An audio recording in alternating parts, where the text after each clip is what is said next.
Hi all and welcome to my channel.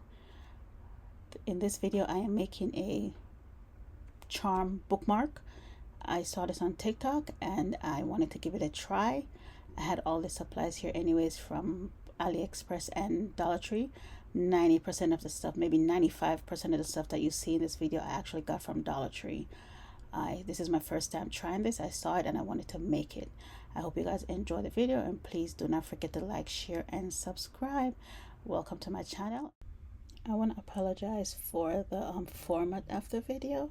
This video was recorded on my obviously on my phone for TikTok originally, and then I decided I'm gonna put it over here, so sorry for the format. The next time I make one of these I will try to do it in the YouTube format so that you guys won't be looking at me in portrait view but actually in landscape. So yeah, okay, so I'm gonna do a quick go over or tutorial of what I did. Here, as you can see, I'm getting the string. I got the string from the Dollar Tree strings that I had already previously a long time. In this white piece right here, I don't know if you recognize it, but it's actually a piece from the bubble, you know, the bubbles that the kids blow. So that's the piece that I'm actually attaching it to at the moment. And as you can see throughout the video you will see me actually string each piece, the beads, by a color sequence that I like, the charms and everything. As I said before, this is my first time doing this, so it's trial and error for me. But yeah, I mean, I guess if you guys wanted me to actually go over it step by step, I could actually make another video. So yeah, let me know down in the comments if you guys wanted a step-by-step video, and we can learn this new to me craft. And I don't know if it's new to you, but we could learn this together. So yeah, please enjoy the rest of the video. I am going to now put some music over the rest of the sequences. And as I said before, please do not forget to like, comment, share, and subscribe, and join me on this new crafting journey, and we could learn new things together and grow together. Have a good one. Bye.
Again, I want to thank you for watching, and don't forget to like, comment, share, and subscribe. If you are new to this journey as myself, please leave a comment in the comment section, and I'll try to answer any question as best as I can. Thank you. Don't forget to like, comment, share, and subscribe, and have a great one.